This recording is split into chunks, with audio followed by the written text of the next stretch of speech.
Are you the friend who's always being asked for health advice? Now imagine turning that passion into a fulfilling career with our Become a Nutrition Coach program. Step into a world where your enthusiasm for wellness becomes the heart of your own thriving business. With me as your professor and guide and coach on our user-friendly digital platform, you can learn from anywhere at your very own pace. It's perfect for your busy life. Envision empowering others to live their healthiest lives, all while growing a career you love. You're not just gaining a certification here, you're joining a community of like-minded professionals ready to support and celebrate with you every step of the way. So what are you waiting for? It's time to nourish your future and help change lives, including your own. Head over to nutritiouslife.com/BNC for a free class and a sneak peek of the program. Your journey to becoming a nutrition coach begins now. Confused about HRT, MHT, bioidentical hormones? Well, this one's for you. Welcome to the Living a Nutritious Life Podcast. I'm your host, Keri Glassman, and in today's episode, I'm beyond thrilled to welcome Dr. Shieva Ghofrany, a seasoned obstetrician and gynecologist who brings a wealth of knowledge, personal experience, and expert insights to not only this conversation, but to the work she is doing on a daily basis. Shieva is a super compassionate MD with a powerful story of both personal and professional growth. She successfully navigated challenging gynecological and obstetric events that have both educated her and helped shape her empathetic approach to patient care. In this episode, we talk about the 101 of perimenopause and menopause and why they are often so misunderstood. We also talk about hormone replacement therapy, and we discuss Shieva's personal weight, health, and medical career. You do not want to miss this. So let's do it. And as always, please rate, review, and share if you love the podcast. Welcome to Living a Nutritious Life. I'm Keri Glassman, a celebrity registered dietitian nutritionist. Join me every Tuesday on YouTube and your favorite podcast platforms as I bring in some heavy hitters to share the latest in nutrition and wellness science. We dive deep into food, sleep, stress, relationships, and so much more. Your weekly guide to a happier, healthier, more nutritious life. Welcome, Dr. Shieva Ghofrany. How are you? I am so beyond thrilled and excited to have this conversation with you today. I am too. Honestly, you and I both love to talk, and there is so much that we could talk about. So I'm so excited to see what direction we're going to go in. I mean, there is so much. I already know we're going to need to do a part 2, part 3, maybe even 4, 5, and 6. Yep. We're going to have so much fun. And I was so excited about this conversation that I actually went on Instagram this morning and I asked my followers to send in their questions. And I can't even tell you how many questions I got. And I just hope we get through even half of them. But I know you're going to educate us so much today. But before we even dive into all the questions that you're going to answer today, let's get into your background a little bit, because I think you're one of my most favorite people to follow on Instagram. I think you're just so much fun. You have such good energy. You're obviously brilliant, and you have this incredible medical career that I want you to fill us in on, but I love your energy and the way you deliver information. And I really find you fun and inspirational and educational, all the things. So I love following you, and I'm excited to introduce you to my listeners if they don't already know you. And so, but can you just tell us a little bit about your personal journey and your career and how you got to where you are today, being an OBGYN, 3 kids, 2 dogs? How did it all happen? Oh my God, Keri. Well, for anyone who's watching this, I am literally blushing, because it's so fascinating to me whenever we hear the positive part of what everyone describes of us. We sound so fantabulous, and not that there's so much negative about me, but the holes in it are really fascinating. So, I mean, in a nugget, and it's hard to nugget our lives, right? But I grew up as an Iranian immigrant's child. So my parents came from Iran. They went to medical school there. They came to New Haven, Connecticut to do residency. And because they were both doctors and worked hard and instilled my sister and I with like a deep sense of we had to actually perform and do well, as immigrant children do, But they had me as their second child who had a little ADD probably that was never diagnosed in the 70s and liked to do a lot of other fun things and not study. There was always like a struggle. And I really did not want to be a doctor because I felt like it's kind of gross and it's a lot of hard work. And so it's actually quite funny that through high school and college, I worked hard enough. I was lucky to be born with a certain brain, so I could do well enough. But I was sure I wasn't going to do this to the point where at undergrad, I switched majors 4 times. Wow. Before graduating and then doing my pre-meds. So to this day, my best friends from college and high school still kind of chuckle when they're with all of my patients and people who are like, look at you, you've probably always wanted to be a doctor. And I haven't. And I say that not just to describe what I've been through, but also to really highlight for everyone out there. Yes. You might think you know yourself or your child. You don't necessarily know how you're going to evolve. And what it's really taught me as a person and a mother is that the most important thing for me is to instill my kids with a sense of being able to work hard and earnestly, but without making them feel like they have to kind of know their passion or know what they want to pick. Because when people say to me, you're clearly so passionate about being a doctor, the honest answer is, it's not that I'm passionate about being a doctor. I am passionate about engaging, I always say. Like, I love that you and I, in the last 2 minutes before we even started the camera rolling, got to engage and love on each other and really quickly bond. Yeah. The medium with which I engage happens to be medicine, but that is not the only thing I could see myself doing. And that's important because some people only picture themselves as a doctor. And so I kind of...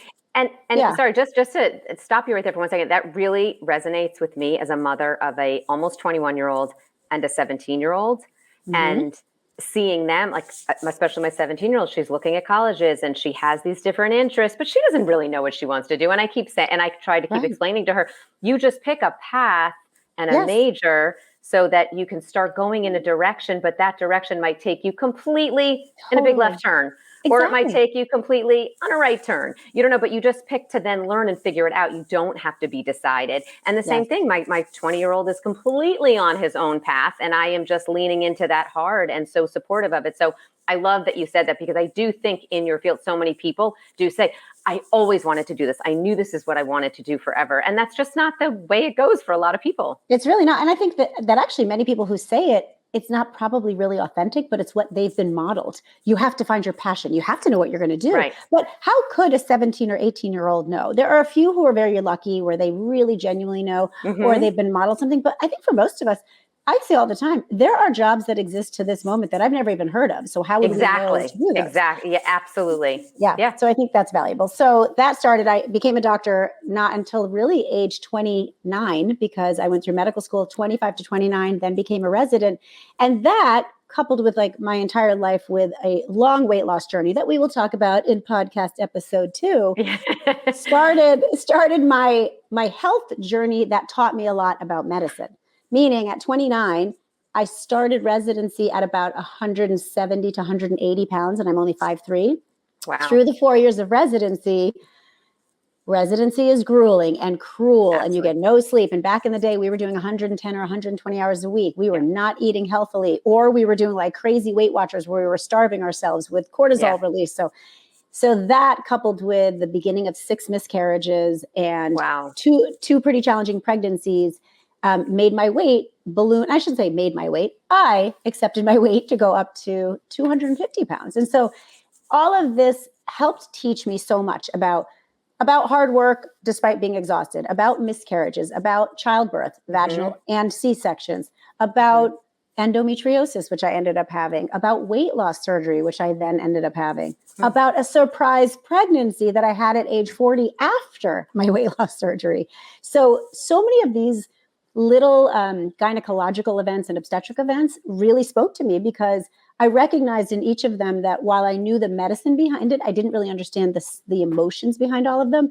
So I always joke that now I really can understand what it's like as the doctor and patient, or as I joke, the hair club member and hair club president from that old commercial when you and I were growing up. And that all culminated. I hope it culminated. Let's assume it's close to the end of all the things I've had to go through, but probably not at 54. But it culminated in ovarian cancer when I was 46. So all of that, I say this with humility, was wonderful because it helped teach me, and horrible because all of these things sucked, right? But like everything in life, we have to go through these things. We don't really have a choice often. And so I decided I had to pick out what was wonderful about it. And if nothing else, it helped me understand my patients so much better and empathize and engage. Absolutely. Right. And as terrible as it is that you had to go through it, and obviously who would want to go through those things, I feel like it was really, those terrible events that happened in your life really ended up being, and I don't, this isn't really the right word for it, but sort of gifts for your patients, because Absolutely. I know that you are probably able to serve them and support them in a way that maybe you wouldn't have been able to without you having gone through all of these different challenges. Right. And there's a lot of challenges that you went through. And at the same time, you also found all of this success, and we're doing a great job parenting and practicing medicine and all of it. Debatable on the success of parenting, but no, I'm kidding. I think so far it's so good. But I think it's an important lesson for you and I to remind ourselves, but also anyone out there, especially the younger people. I mean, I say all the time, I wish I could say to people like, this is how your life is going to go. Everything's going to be delightful, but we know the truth. And so what I like to remind us all is that we have to be mature about it. We have to recognize that shit is going to happen no matter what, to every single one of us, no matter your age, race, privilege, socioeconomic status, education, 100%. Doesn't matter. It will happen. So you're better off accepting that without being fatalistic and saying, okay, let me stay ahead of the things I can prevent. Let me accept the things I can't prevent. And let me, I want to find the beauty within the suck of all the things that have happened that I couldn't either prevent or didn't know enough to prevent, right? Like my weight, in theory, I knew enough to prevent, not because I'm a doctor, because as you know, we don't learn about nutrition, but just as a human. But I couldn't really, because there were a bunch of factors that led to my weight. And it did help me a lot in my journey. Like I've really been able to bond with my patients. Mm-hmm. I joke that I have street cred with my patients because I've been 250 pounds. I've had 9 pregnancies. I've birthed 2 ways. I've had ovarian cancer. And so it does ultimately help. And so, of course, it's easier to say that now that I'm on the other side of these things, but I know I'll be on the front side of something else in the future because I'm planning on living a long life. So that means shit's going to happen, right? Absolutely. Okay. So everyone listening, you understand why I love Shieva. I mean, look, this energy, she's just amazing. No, you just have such a positive outlook and you're realistic and positive. You're not just positive, like you're positive, you're realistic. And I think that that's really inspiring. Okay. So again, there's so much for us to talk about, but we're going to talk today about, so we didn't even actually, you started telling our journey, but we didn't actually, before we actually dive into today's topic, just one more part of your journey that I just want to dive in a little bit more. Mm-hmm. You became an OBGYN. So obviously, but where did you decide? How did you decide to do that part once you decided to go into medicine? And then what are you doing now in your practice? And then I want to dive into the topic at hand. Okay. That is another funny topic. And again, to any of you who are contemplating medical school, pre-med classes, biology, organic chemistry, physics have nothing to do with being a doctor. I have used zero pre-med knowledge. You need to go through it as a weeding out process to kind of prove your mettle and prove that you can withstand hard things. During medical school, I was sure that I would never be a gynecologist, ever. It looks gross. Obstetric seems difficult. You're up there all night. It looks gross. That vagina thing is gross. I mean, honestly, like for someone who literally purposely tries to use the word vagina and vulva every single minute of my life now, I was like, absolutely not.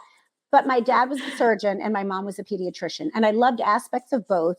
Okay. I thought pediatrics is wonderful, but the truth is I don't love being with kids so much. And I really like doing surgery. So probably be a general surgeon, but general surgery is hard, especially if you want to get married and have children.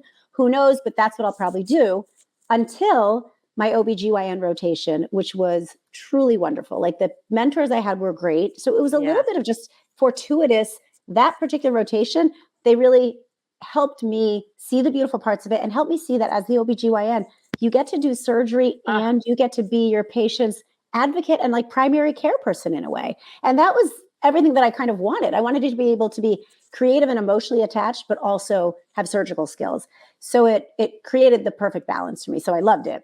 I mean, obviously, I was going to say there's a lot of obviously tough things that can come along with being an OBGYN, but there's also so much beautifulness There is. That comes from it. And I tell you, I have to remind myself of that every day, because in any given hour of life, but especially as an OBGYN, you're literally, like, rejoicing with someone over this beautiful, for example, delivery or something. And then 2 seconds later, telling someone they have breast cancer or a miscarriage. And then 2 minutes later, you're like crapping in your pants because you have a patient hemorrhaging that you have to do emergency surgery on. And that's not an exaggeration. It's a lot.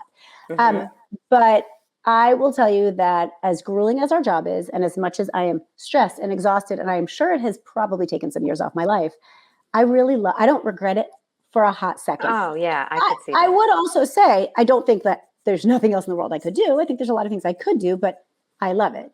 To answer what I'm doing now, up until about 2 years ago, so for 23 years, I was doing the thing. I was in the office all day, every day, off until 8:00 at night, making phone calls to my patients, and then on call every third or fourth night, delivering babies and doing all the things. And I ended up, really because of the cancer, working even more, and then recognizing, like, I shouldn't do this forever. This is not going to be healthy for me. The cortisol stress levels of constantly seeing 30 to 40 patients a day and then being on call did not help my ability to exercise and eat nutritiously or just have a calmer brain.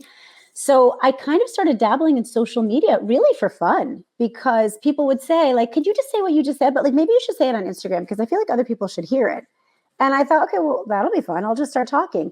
And it actually really snowballed and was helpful to me, because then my now business partner, Jenny Hayes Edwards, approached me after we had met through some of the speaking engagements I was doing. And she said, we should start a pregnancy class, because she was about to have a baby at 45. And so it gave me that sense that I can still do what I'm doing. I can educate and empathize and engage, but maybe not in this intense full-time in the office world. Okay. And so we started our online platform called Tribe Called V, that side. Where we V is in vagina and vulva. I know you like those words, so I'm just going to keep using them today too. And our aim is to really educate through, video, audio, and really help people understand their OBGYN health. And so right now we have a pregnancy class, and we have a very short perimenopause class. I know we're going to talk about perimenopause, and many more offerings to come, because this is the one thing we have learned. I've said this all the time, that no matter, again, your age, demographic, education, color, it does not matter. Women do not get to learn about their OBGYN health. Even female physicians who aren't OBGYNs actually don't learn about their OBGYN health. So sadly, or the good news for me, is that there's a lot of information that is not actually so hard to deliver, but someone needs to deliver it in a way that is digestible. And it helps that I talk fast. So that's what I'm doing now. Is I'm still working essentially what is a full-time job for anyone else, but it's only obstetrics for my practice, because I can kind of do an intense 1 week on call and then be not on call for 3 weeks. We do a very strange call system. And then during those 3 weeks, I'm in the office 1 day a week, and I'm then educating either online, or I'm doing a lot of consulting with different companies, or I'm working on building our platform. And so it's really been so fun, because I get to meet people like you. It's great. Yeah, so fun. Okay, so let's dive in. I cannot wait to ask you all these questions, because perimenopause, menopause, I'm 51. Yeah. Everyone around me, from clients to women in my community that are coaches, to friends, to family members, we're all talking about it. Perimenopause and menopause. So here's my first question for you on the topic. WTF? That's it. That's the question. I know. Well, WTF is going on? And how come no one told us about all this? Well, okay. It's so fascinating to me, because one of my posts that was like pretty popular was, no one ever told me. And I laughed, and it was a bunch of different things. No one ever told me that, like, all the things in the world that you could think of with your OBGYN health. No one ever told me about all of it. And I laugh, because any of my patients out there listening, or my best friends, or my sister will know, I fucking told you all. Like, I talk all the time. Every time, my sister and I are very close. We talk pretty much every day. Anytime she'd call me, and she's 2 years older, so she's 56, I'm 54. Every day that she'd call me and say, I'm feeling a little, let's just say it was, I'm schwitzy at night. My mood is different. My breasts are tender. My ovulation pain hurts more than before. I'm getting whiskers on my chin. I'm losing a little hair on my head. My period is different. I want to bludgeon people 2 days before my period. My libido is different. My waist is bigger. I'm listing all these things, right? she would mention these and I would go, well, I think it could be. And she'd literally go, if you're going to use that perimenopause word one more time. So I started to jokingly call it the other P word, because every time I would mention it and I would gently dip my toe in the office with the like late 30s, early 40-year-old patients who would systematically come to me again with either all the things I listed and more, or a variety of them. And they would all say, there's something wrong with me. You need to check my hormones. Tell me what's happening. And so I started to learn that actually I could preemptively say to these patients, often if they were, for example, done having babies or just embarking on being about to be 40, if I could kindly and gently say to them, you know, you're only 40, amazing. You're entering into this period of time that isn't often talked about, that is called perimenopause, that is that time that leads to menopause. And most people will finish their period once they are about 51, and therefore they will be postmenopausal. But during that decade plus, you might notice certain changes. And when you do, or if you do, we'll talk about it so that you know you're not crazy. So you'll know what tests we can and should do and which ones we cannot and should not do. And you know that there are a variety of ways to help fix all these symptoms. But what I ask of you is the maturity of understanding that it's not going to be one single answer. There is no magic bullet, and that your symptoms may change over time, sometimes in a couple months, sometimes a couple weeks, sometimes a couple years. And your experience might be totally different than your mother's, your sister's, or your friends. You might have a terrible time. You might have an amazing time. Don't extrapolate your experience to anyone else's, but know that much of what you're going to experience is actually very natural and normal. And yet we get to say, sorry, nature, not today. I don't care that this is natural and normal. I don't want to cope with the hot flashes, the night sweats, the mood changes, all of those things. I think a lot of people think, oh, I'm 38 or I'm only 42. This can't be perimenopause, menopause. I'm too young. I still get my period every 28 days. And they don't. And what I always try to explain to people is that think about when you were a teenager. You didn't just wake up at 14 and get your period. There was a lot of other things that were happening. Even if you can't remember them, ask your mom. She remembers all the different things that were happening, from mood swings to your body changing to all these different things happen. And then you get, so it's the same thing. It's not like at 14, you got your period. At 49, you're going to stop getting your period. And it just doesn't happen. Your body's completely changing, and when I talk to people too, sometimes, a typical thing for someone to say to me is, I'm eating exactly the same way as I always ate. How come? What has changed? I've gained so much. I haven't changed anything. If anything, I'm exercising more. And I'll say, but you're 43 now. That doesn't mean that you're doomed and you can't maintain your weight, but you probably need to shift what you're doing. You might even need more protein, or you might need to add this supplement, but your body less exercise. Right. And maybe less exercise or a different type of exercise, but your body is not the same as it was when you were 28, even if you're getting your period exactly the same days, on the same day each month. Anyway, but I think I'm so glad you say that, though, because I think that's a really important point. And I think it goes to, again, education, right? People never learn about these things preemptively. So how could I be perimenopausal when I'm so young? Because they don't realize that perimenopause is a very normal, natural time that leads to menopause that can take up to 10 years. And to be fair, in their defense, it's because, again, a lot of the doctors don't even know it. There are many doctors who I love and respect who, unfortunately, they reiterate the erroneous information to their patients. So they'll say to their patients, oh, you're only 43, 44. You can't be perimenopausal. Look, I checked your hormones and your hormones were normal. Therefore, you're fine, which is the worst thing. Wait, that's one of the questions I had for you. Yes. So one of the questions is, because this comes up a lot, and this is actually when I ask people today on social, someone asked this question. My hormones are normal. Yes. Per my doctor. I'm experiencing different symptoms like hot flashes, not sleeping well, and being really irritable. But my doctor said my hormones are normal. I don't need HRT, which I know there's also another term for it now. MHT, what do you say to that? The hormones are normal, but I'm experiencing symptoms. Keri, I could literally jump out of my skin with the number of times we hear this. I know. Again, well, that's why I know that was the first question I got today. And I knew I hear it a lot too. And by the way, again, from doctors I love, value, cherish, honor, think are smart, and they could be OBGYNs, internists, the whole gamut, endocrinologists. So this is it. Perimenopause is that time that leads again up to menopause. Menopause is that one blip in time where you've had 1 year with no period, and ever after you are postmenopausal. The vernacular is very confusing, so we tend to interchange the word menopause, perimenopause, postmenopausal, which we shouldn't.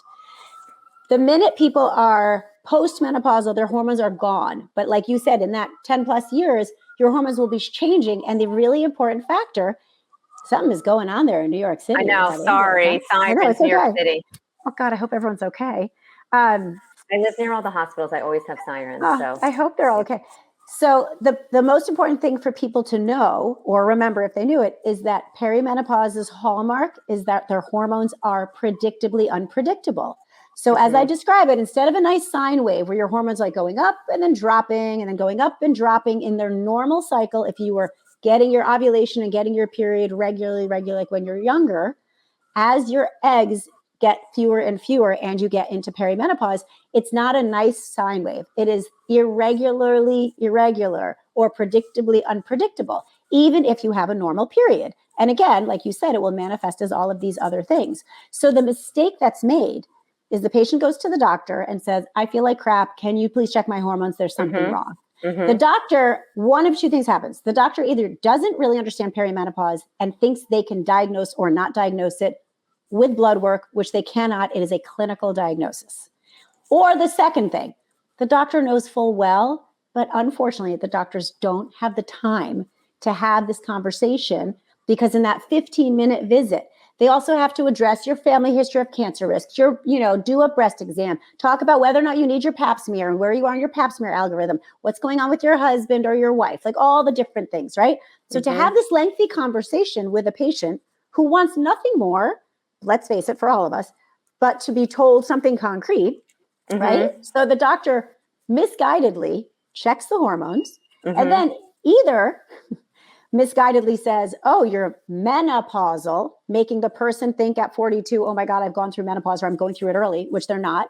But the blood work can show in the menopausal range or it can show in the normal non-menopausal range because it'll fluctuate every day, every week, every month, every year. There is no perimenopause range of hormones because the range of estrogen, for example, is huge. It goes across the hundreds in the numbers. So do you suggest that someone, and would you do this? Do you do this for your patients? Do you have them come in if you think they're perimenopausal and they're having all these issues? Do you have them come in multiple times throughout the month to check their hormones on different days? I do not because even then, in other words, I don't because that's cumbersome for them. Right. And it doesn't help us. If a woman who is in their late 30s to early 40s or beyond tells me a variety of all these symptoms we talked about and more. And I've been sure that her thyroid is okay because thyroid dysfunction, as you know, can mimic perimenopausal symptoms. I also check if they're not anemic and not iron deficient because you can actually show up as not anemic, as you know, but still be low in iron or low in ferritin, which are iron stores. And I make sure there's a couple other things that are okay, especially if she's having heavy irregular bleeding. I would send for a pelvic ultrasound. Once I've ruled out those medical reasons that can mimic perimenopause, we then default to, okay, you're in perimenopause, not because of any blood test. And here's the biggest, really important part. No, but that makes so much sense too. It's like you don't need to do that, right? It would be like someone coming to me saying they're not eating one vegetable or having any fiber in their diet and they're constipated. It's like, well, we know. I mean, that wasn't a perfect analogy, but you know what I'm saying? I get. Yeah. That makes total sense. So why? Like you understand what's going on. You don't need to do it, but even further, you shouldn't do it. And here's why. If you do it and the blood tests come back normal, then this is what happens in the doctor's office. It's just logistics. The doctor sees normal. They sign off on it. They hand it to their medical assistant. Call Keri Glassman, tell her hormones are normal. So now Keri Glassman gets a message that her hormones are normal. Keri Glassman is led to think that there's something dramatically wrong with her and that she has to chase down all these other things, or she's led to feel like she was not being listened to, right? Yeah. And so it's not just that like, oh, you don't need it. It's that you don't need it and it can cause harm. And it can so be harmful. Yep. Yeah. The only time I would do it is if there's a woman who really has stopped her period altogether and is very young, meaning under 45 or under 40, because she might have gone through premature menopause, which is defined as Right. under 45, but that's if they've stopped her period altogether. Or if I've had this conversation and a patient's like, okay, but I really want to check, I'll say, great, I will want to check. understand. I want to take a moment to tell you about our podcast sponsor, which I'm a super fan of. In today's fast-paced, go world, it's so easy to get overwhelmed and lose focus, especially when you're trying to accomplish critical tasks that require a sharp mind. If you're looking for a way to support your brain health and stay on top of your game, if you know me at all, you know I'm always looking to do that. Well, then you want to know about Cognizant Citicoline. This nutrient helps support brain function, and it plays a vital role in nourishing and protecting brain cells. Cognizant Citicoline can help support focus, memory, and attention, promote cognitive performance, and support overall brain health. It's also known for its ability to support brain energy and is backed by numerous studies that show its effectiveness. Whether you're a student, a busy professional, a multitasking parent, or anyone looking to optimize mental clarity and sharpness, adding Cognizant Citicoline to your daily routine can help you achieve those goals and support your brain for the future. It can be found in many different products, including chewables, gummies, beverages, and even cold brew coffee. Visit Cognizant.com for exactly where to find this ingredient, and don't forget to look for Cognizant on the label. Or if I've had this conversation and a patient's like, okay, but I really want to check, I'll say, great, I will want to check. understand, yeah. But then I will call you and then I will say to you, look, your hormones looked like in the normal range, but I'm telling you still perimenopausal. Right. What also That happens, makes is this on your question list? What about, for example, doing the urine test or salivary testing or testing over the course of a month? Did people ask about that? Yeah, well, people asked about the Dutch test, so yeah. Yes. Listen, I never want to slam anyone else's process. So if someone wants to do it and they take the time to explain it, great. But the honest answer is, again, it's not necessary because it's really not going to give us any more information than actually sitting, listening, and knowing enough about perimenopause to be able to diagnose it. And the problem with it is even the Dutch test, which I believe tests the urine over the course of a month, is only telling you what's happening that month. And anyone in perimenopause can tell you that month to month, things can change. And so it's really not of value to see what happened only in that month, because this month I might have felt great and my hormones looked normal, or they might have gone haywire. But next month and the month after that, they were haywire at a different time of my cycle because I'm ovulating at different times if I'm perimenopausal potentially. So again, I think all of these new tests came about probably as a product of the fact that people do not feel honored in medicine, which I don't blame them. There's not enough time with their doctors. So that translates into them feeling gaslit, ignored, all these things. And so they're kind of ripe for the taking, where someone who charges them money spends more time with them. And then it feels like they're really listening, when in reality, it's just that they are listening because they have more time with you than the doctor who's taking insurance. And I think that's an important point to kind of ferret out, so that they don't think it's merely lack of knowledge on the doctor's part, which it is sometimes. It's also lack of time. Right. No, well, this kind of reminds me too of even like food sensitivity testing and all this testing in general. Like I always say, I'm a big fan of testing when appropriate, but there is a lot of over testing going on.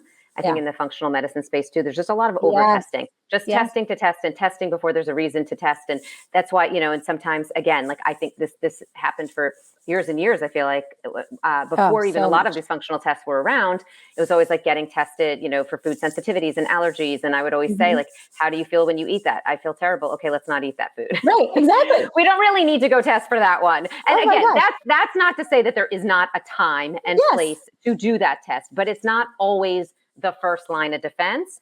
And if you sit back and you really listen to the client or the patient and you understand everything going on, not just what they're eating, but also their stress levels and their sleep and what products are they using. And if you really take the time to understand the big picture, you very often have the answers without doing some of these testing. So when you're talking about that, it really does remind me of some of these other tests that many practitioners do.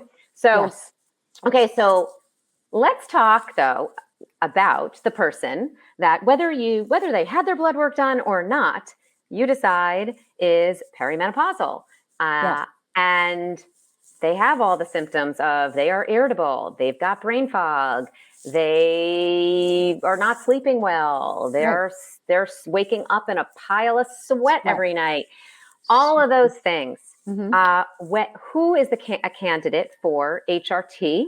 versus someone that's not? How do you feel about that? And I also know, maybe you can also explain the HRT versus MHT. I know there's different terminology now, and I think people are also getting confused with that. Yeah, it's very confusing. There's a lot of confusion around all of the hormones. Well, let's start with a little bit of history. So up until fairly recently, like the last couple of years, most of us, even those of us who actually knew a fair amount about perimenopause and menopause, I was lucky to be trained in my residency program 25 years ago by a fertility specialist who actually really loved perimenopause and menopause. So we probably learned a little bit more than most. You might have heard the data that most OBGYNs in residency get about an hour during it, right? That's so crazy. It's crazy. So I, even after that WHI study, which is the famous study in 2002 that essentially said breast cancer is on the rise because of hormone replacement, therefore don't take it, which again, a whole separate episode about that because that is largely been debunked. Yeah, the information was erroneously interpreted, but it scared 2.5 decades of women. My entire medical career was women being scared of hormones and their doctors being scared. So up until recently, most of us would have said, if you are perimenopausal, you have not had a year with no period, and you are having any of those symptoms, again, breast tenderness, ovulation pain, heavy or irregular bleeding, brain fog, mood changes, hot at night, any of those, and it doesn't have to be all of them, any of them, more acne, more hair, you are a candidate for hormones in the form of birth control pills, because birth control pills are supraphysiologic doses, meaning high enough doses that they will stop ovulation and therefore stop the irregularity of the ovulation, which is what's happening in perimenopause. And therefore, by stopping ovulation, they will even out all of those symptoms. And it's kind of an easy one-hit way. Now, the good news is it really does work, and I'd still advocate for it for many women, because many women really need as close to one thing as possible that they can do to obliterate all their symptoms, because they're working, they have children, they have parents, they have all the things going on in midlife. The downside is that, like anything else, birth control pills can come with side effects for patients. Some of those side effects can be dangerous. Some are just annoying and onerous. And to find the right birth control pill is a little bit of trial and error. So it's not foolproof. And I have a question there, though, for people that have been on birth control, let's say since, and I know there's, birth control pills in general are very controversial, and there's a lot of different opinions there. So without going on a total tangent just about birth control in general, let's just take the woman who's been on birth control, let's say since she was 22 years old, she is now 50, has no idea where she is in perimenopause, menopause, because she's been on these hormones. What do you suggest to that person?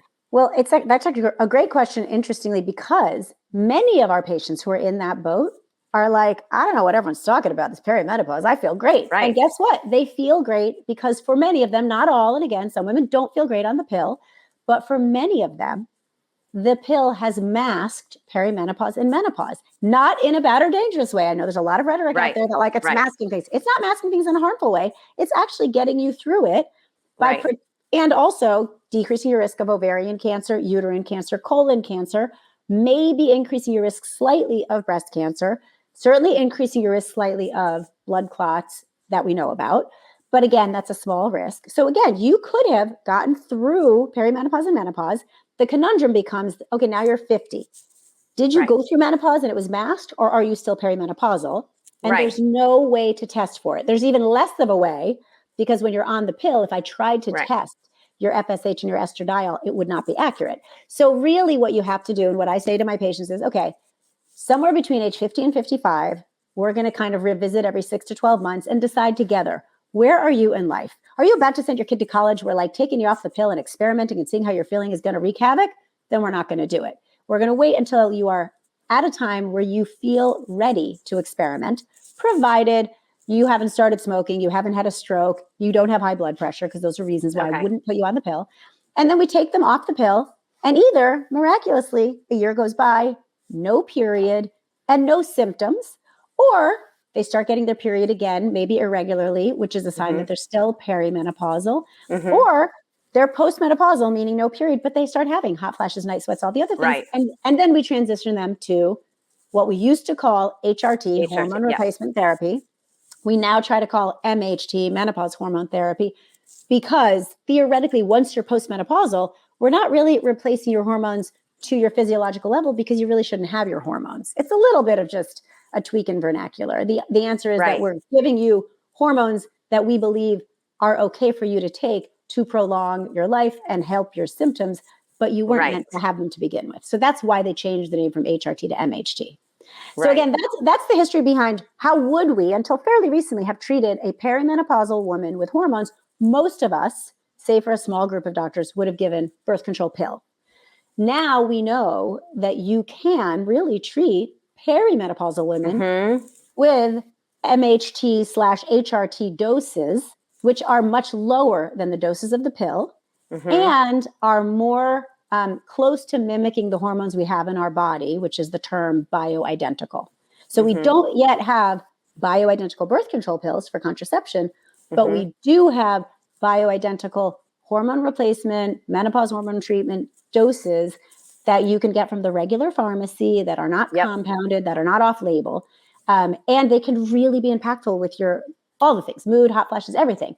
The hard part is because they don't suppress ovulation, now you have your own hormones, which are a little erratic, kind of combating the hormones we're giving you. And so sometimes it leads to more irregular bleeding, and it's not effective for birth control. And you have to remember that even if you're perimenopausal, you can absolutely still get pregnant. So you really have to make sure that women understand what formulations they're taking, how they're taking it, and what it is affecting. So it's just that it's more of a story. It's more of a discussion. It's not as kind of simple as going on the pill. But I think everything you're talking about here is why people are so confused. This is really complicated. I mean, and this is what you do. This is what, I don't do this in the same way you do this, but this is what I talk to women about as it relates to their overall health and making these decisions. And it's really complicated, and there's a lot of things to consider. And it can change month to month. And it can change month, and it changes person to person. Like I have patients come to me all the time, or my best friends.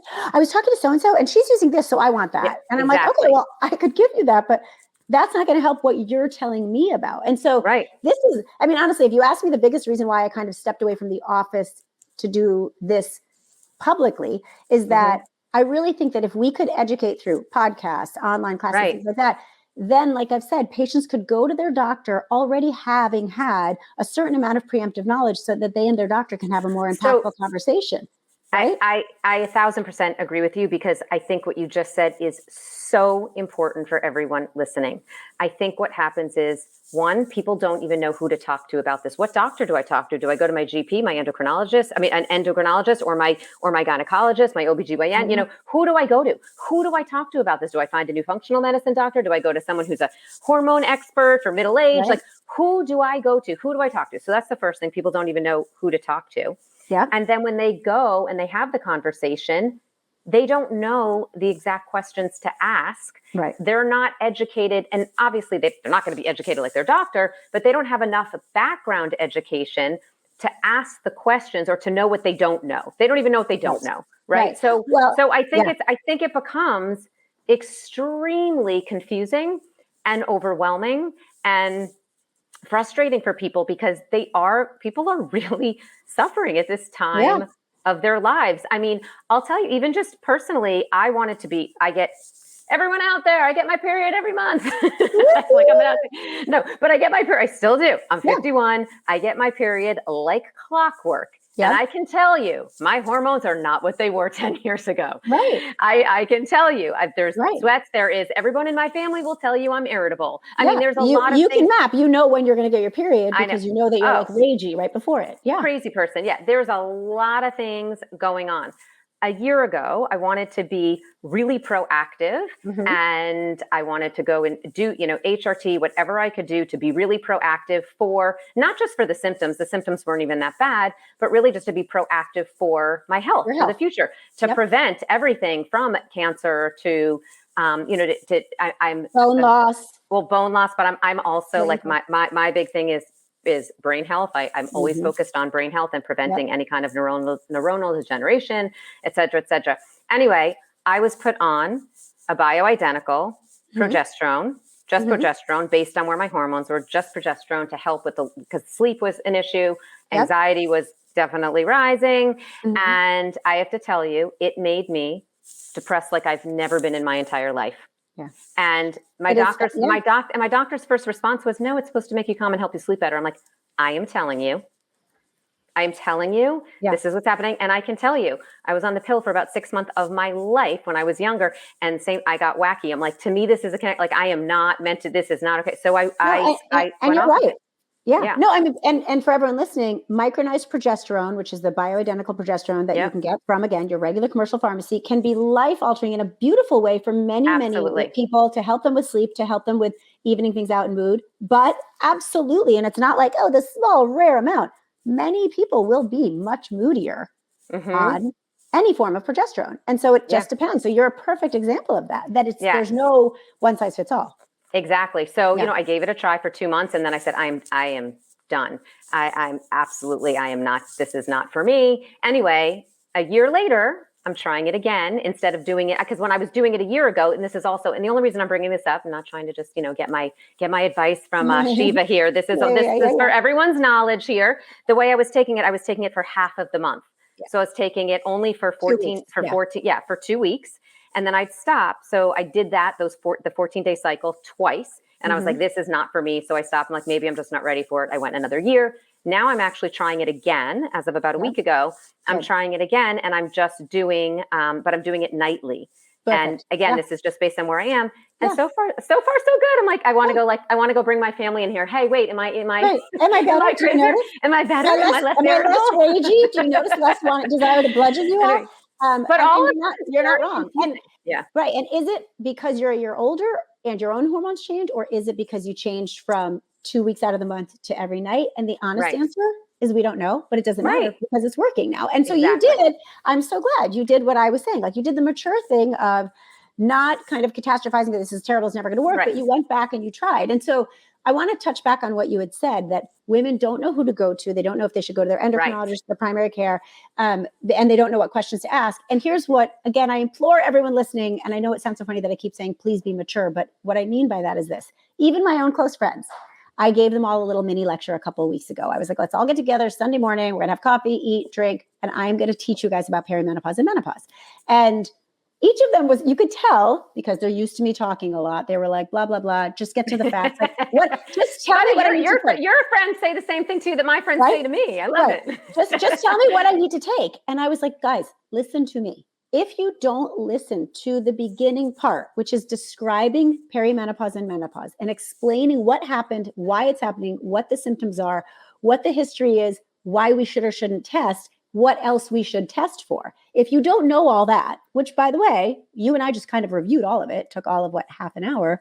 If you don't know all that, then when you ask me for like the one quick hit, you're not going to understand why I can't give it to you, or you're not going to understand why, well, Keri Glassman took progesterone and I can't. Why can't I? Right.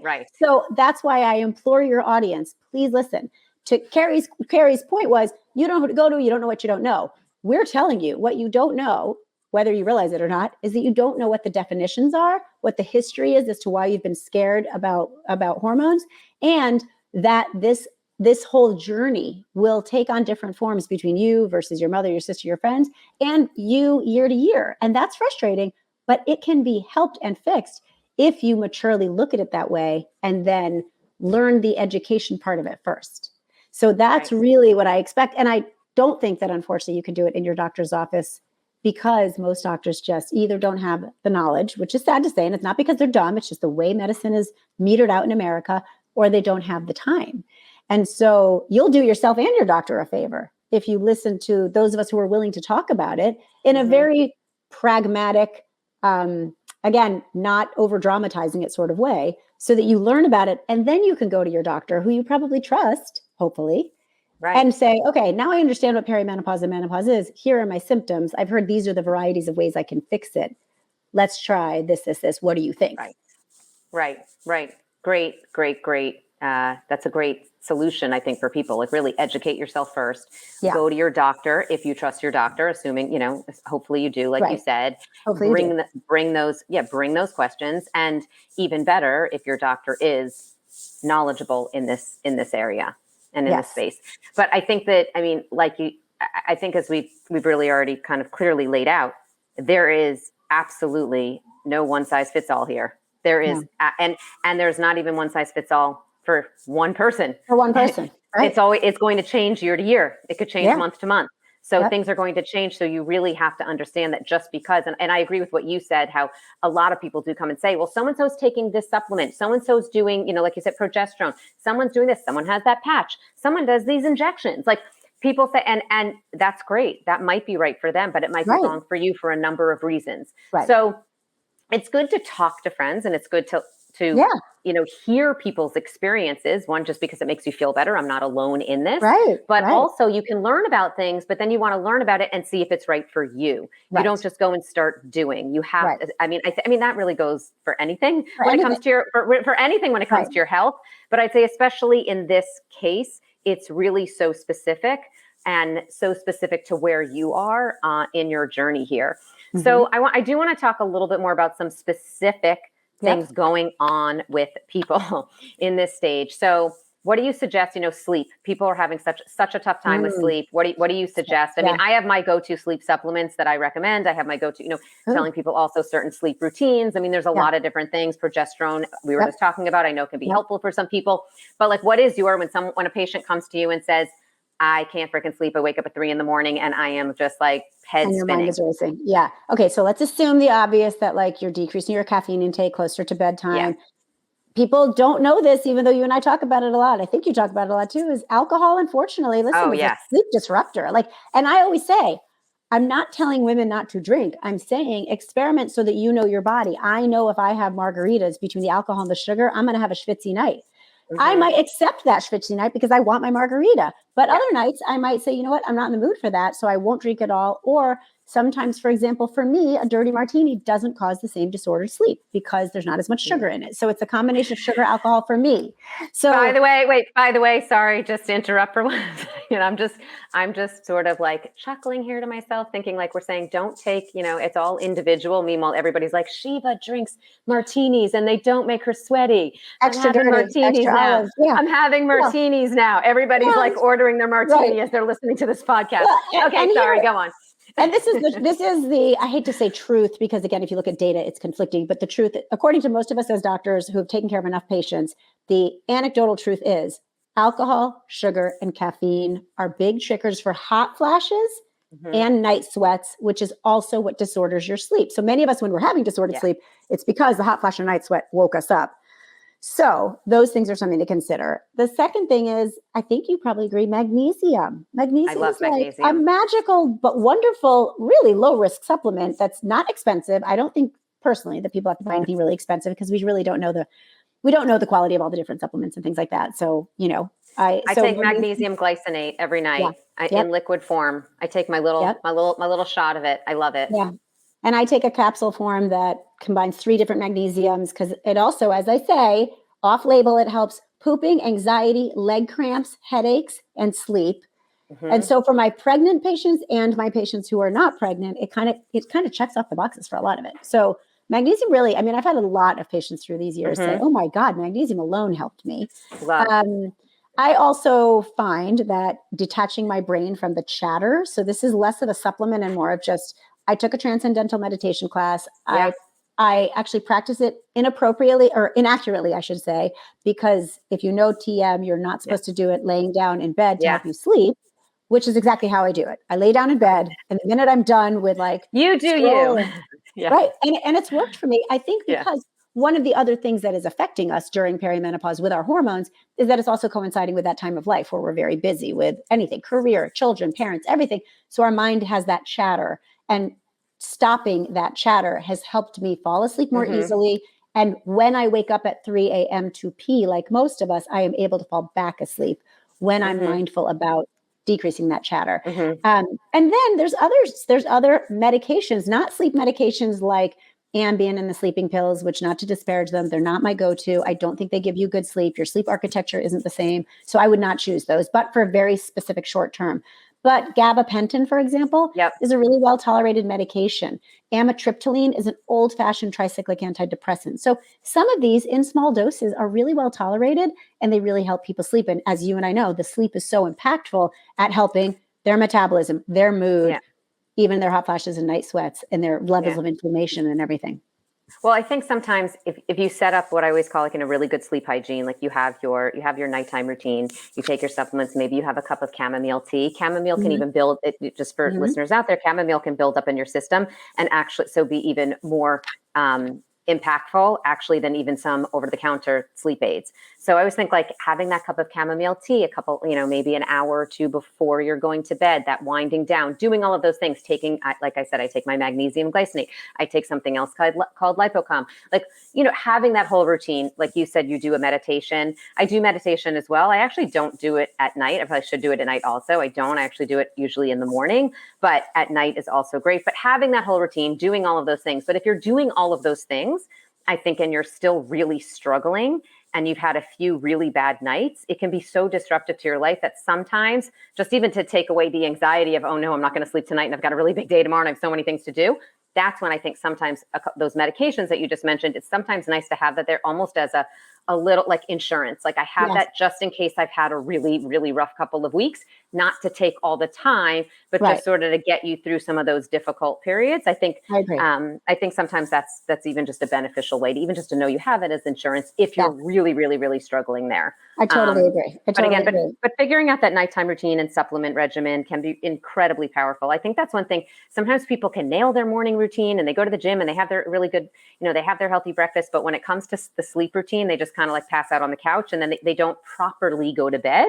Right. And that itself can be really, really, you might not be able to get away with that. Maybe you got away with that when you were 25, but you can't get away with that at this age. So that's something also. So another thing, how are we doing here on time? We've been talking. And by the way, we should ignore that estrogen can actually very much help your sleep. So just if, using hormone replacement or MHT, estrogen itself will help your hot flashes and night sweats, which indirectly help your sleep and often just help your sleep. And if you have a uterus, you have to take estrogen with progesterone, but you don't have to take it systemically the way you did, for example. You could do a progesterone IUD so that it has very little, if not no systemic symptoms.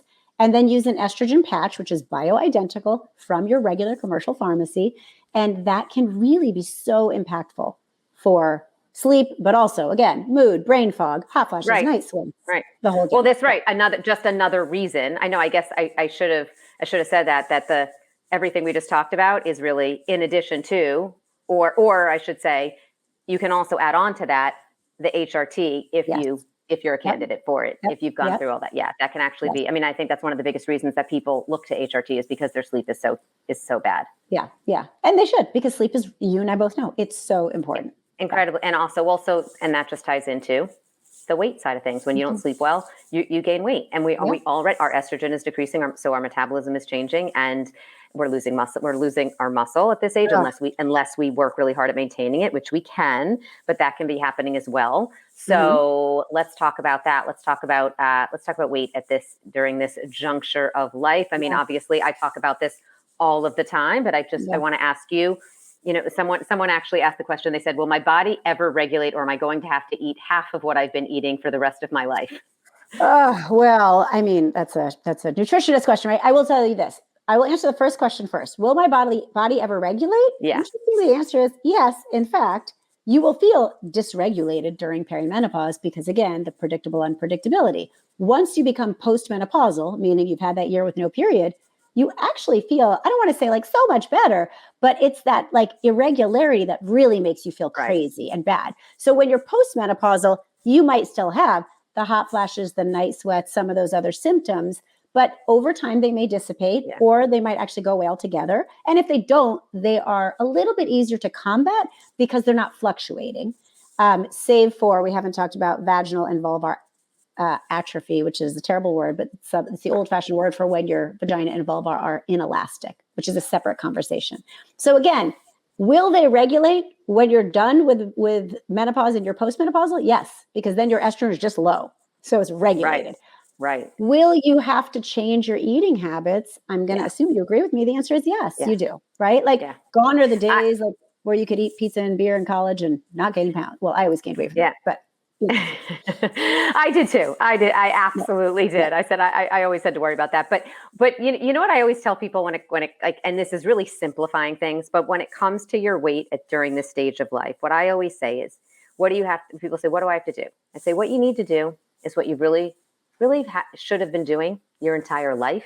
You just got away with not doing it consistently. You would do it for a couple weeks, you'd lose those 5 pounds for vacation, or you'd get on a kick, you'd lose 20 pounds, and then you'd do it, and it would, it came off pretty easily, and then you'd maintain, maybe you'd gain a little bit. Now you're doing all the same things, and it's just not working as well. Right. And that's because you have to do all of those things that you should have been doing your whole life with a little bit more diligence and consistency. So you used to maybe get away with having, eating pretty healthy, but having that, couple of cookies after dinner, having those 3 glasses of wine every time you went out. You used to be able to get away with, having, eating a lot on the weekends, gaining 2 pounds, and then kind of it coming right off. Or you used to be able to do certain things that if you do that, what happens now is you gain a couple pounds, it doesn't come off. You gain a couple more pounds, it doesn't come off. And all of a sudden you're 10 pounds up, you're 15 pounds up, and it's all in your midsection. Right. So what you need to be doing is all of the things that you really should have been doing all these years. Hydrating properly, where some people kind of got away with not really drinking the water they were supposed to be drinking. Hydration is super important for maintaining weight and weight loss. People don't give it enough credit, and just for energy. So that hydration is important. Protein. People again, I skipped my breakfast. Doesn't really matter. That's really good because then I'm not hungry until lunch. You need that protein in the morning to help maintain your muscle mass, which is more metabolically active. You need it to provide satiety, to lay that good foundation for the day. So many reasons, again, getting in that protein at breakfast. We don't need to go through all of the things, but the point is all of those things that you really should have been doing throughout your life, you need to focus in on more. Getting in all of that fiber to help also, not just to keep you full and maintain and to help with your blood sugar levels, but for blood sugar control, but also for good gut health. Because your gut also affects your weight. Yeah. And we're just scratching the surface with our microbiome and estrogen and what it's doing to menopause. So many things there. Yeah. So all of those things, there's nothing really so miraculous that you're supposed to do, or so crazy, or so, what do I do at this stage of life? Again, it's really the same things. You're just supposed to do them in a more diligent, consistent way. And I guess it's just sort of worth repeating there, because I think sometimes people want a magic diet at this stage of life. Right. And it's really not magical. And they're being sold a lot of magic diets. So do you agree, though, that the one thing I wish none of us would have done in any stage of our life, because I think it's what sets us up for disordered eating and really deranging our metabolism, is all of a sudden just restricting all of our calories and then trying to exercise like crazy, because yes, in theory, you're creating that calorie deficit and losing weight in the short term, but you really are losing muscle mass, changing your hormone status. You're messing things up even worse. So there's no way to maintain that. And then you're going to rebound, which is what happened for many of us our whole lives of that yo-yo dieting. So not only that, I would say don't do, right? Yeah, oh, absolutely. And and I'm so glad you brought that up, though, because first of all, I've always said never to do that for any stage of your life. Right. If you want to start eating healthier, but fuel yourself to feel good, so you want to continue to eat well. When you really deprive yourself, all you do is force yourself through doing that for a few days, and then you binge. So that is never a good idea. At this stage of life, it's even a worse idea. Because what it does is, when you, first of all, you need calories right now. You need enough calories, especially even for muscle mass and and to think, and you need you need nutrients to prevent disease for the future. But so we need nutrients for hormones to have proper hormonal balance. We need nutrients. So we don't want to dramatically reduce our calories. When we dramatically reduce our calories, we also increase the stress in our body. And again, stress, we know that's the cortisol. Cortisol is the big stress hormone. When that's already likely higher or just out of balance in general. Right. And so we don't want to cause more disruption there. And then when we over exercise, we're also causing more stress on our body. Right. And then our body's thinking, oh wait, we're burning a lot of calories. We're not eating enough. I'm not going to burn. Right. Literally, your body says, your body says, I'm not going to burn. I'm going to slow down. So then you slow down your metabolism. You're increasing your stress. So that is the over exercising, under eating is the worst formula for really everyone, but especially for middle-aged women. But I think we see that a lot, especially in the more educated echelons, where people have the maybe the time and the energy to exercise more, and maybe have the ability to kind of sign on to a lot of these very low calorie cleanses and things like that, thinking it will be a quick fix, which, by the way, I've done all of them in the past. I was totally, Well, they think, oh, this is what worked for me. This is what worked for me when I got married. This is what worked for me when I, was whatever, trying to fit into this dress, so that happens. Oh my gosh, there's so much we could talk about. Yeah. Okay, so I just have, I'll ask one more question, and then Good. again, I know we could really talk forever, but I won't keep you here forever. We'll have a part two for sure. Good. Estrogen receptors are in the brain. I believe the majority of the estrogen receptors are in the brain. As our estrogen decreases, I know that's one of the reasons that people have a lot of brain fog. I know that is one of my biggest perimenopause symptoms is just that brain fog. Yes. So aside from going on HRT, and let's say you're not ready for that, let's say you're not a candidate for that, do you have anything specific that you tell your patients? Well, first of all, the good news is that there is some pretty decent data that brain fog, which is truly a thing, it sounds like such a non-clinical diagnosis, but what we call brain fog, actually after perimenopause might dissipate a little bit. So again, that is some good news. And I think merely knowing that alone, just like having that bottle of sleeping pills in your cabinet is like a placebo effect. Merely knowing that is comforting, because there's no doubt that I went through a couple of years where I was like, that is it. I am going down the road of like losing my brain, because I would like word recall, and words are so important to me because I take language so seriously. I think that the things that confound it outside of just the estrogen causing brain fog is, again, lack of sleep causing brain fog. Stress, because regardless of, again, your socioeconomic, demographics, anything, when you are in your 40s to 50s in America, it is a stressful time, whether it's stress because we're bringing it on ourselves because of whatever lifestyle we're leading, or because of systemic racism and biases. Like there is a lot of stress that happens. And the stress is also going to affect our cortisol levels, which are also going to affect how our brain processes. So in a perfect world, I would say sleep and try to decrease your stress. That said, sometimes even telling people to decrease their stress increases their stress, because they're like, what? How am I supposed to decrease my stress? So actually, I very often say to patients when they're like, are you going to tell me it's stress and I need to stress less? I always say like, well, I'm not going to tell you to stress less unless you tell me that your stress is very self-inflicted and that you can control it. If you can't, then I'm going to tell you, let's accept that like my work life was very much a part of my life. And there was a period of time I couldn't change it. Yeah. That didn't mean I had to just be like, oh my God, fatalistic. That meant I had to control what you can control. Strategize. Yeah, control what I could, strategize what I could, realize that I was working towards something else.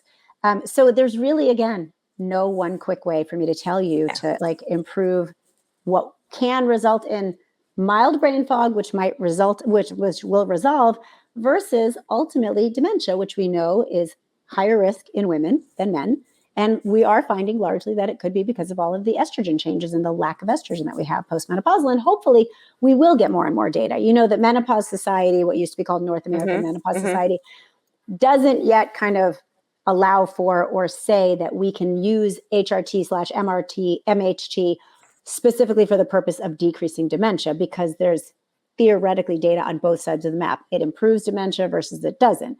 But I think most of us who use HRT ourselves and prescribe it would say, we really do believe that it's going to help. And obviously Lisa Mosconi, who you probably know, who just wrote The Menopause Brain, a lot of data in support of it. So it is a little frustrating to many of us that we're kind of not pushing that enough. Right. Well, and as I mentioned before, the brain health aspect of this is really that's my biggest motivation for HRT. So I agree. Mine is bones and brain, because let's just leave with this.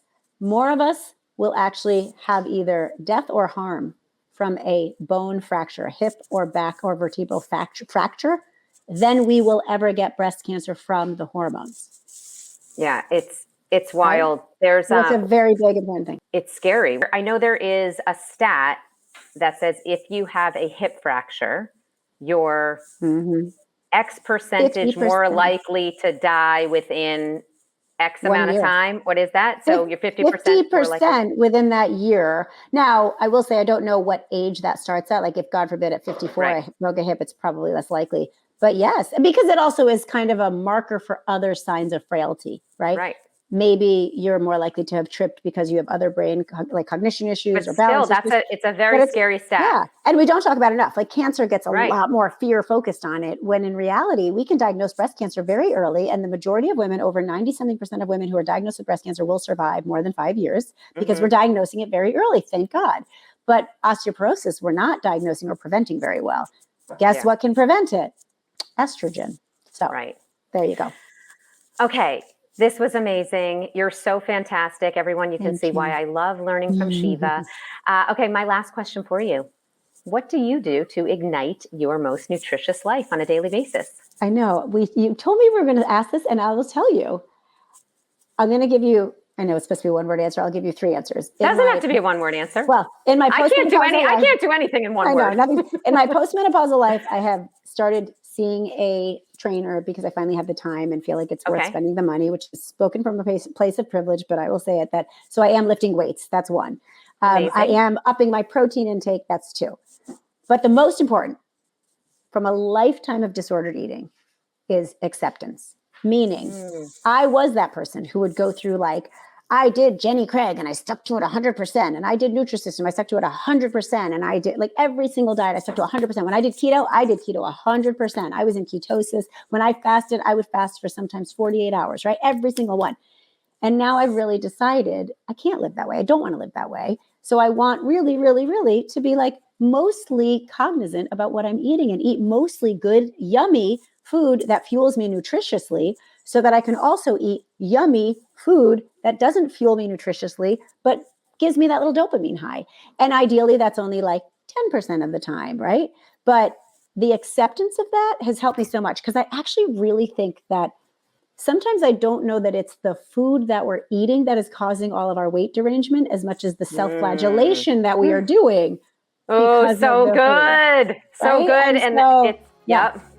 Oh, that's a whole other topic for us to talk about. But that is so good. And that is so beautiful. I love that answer.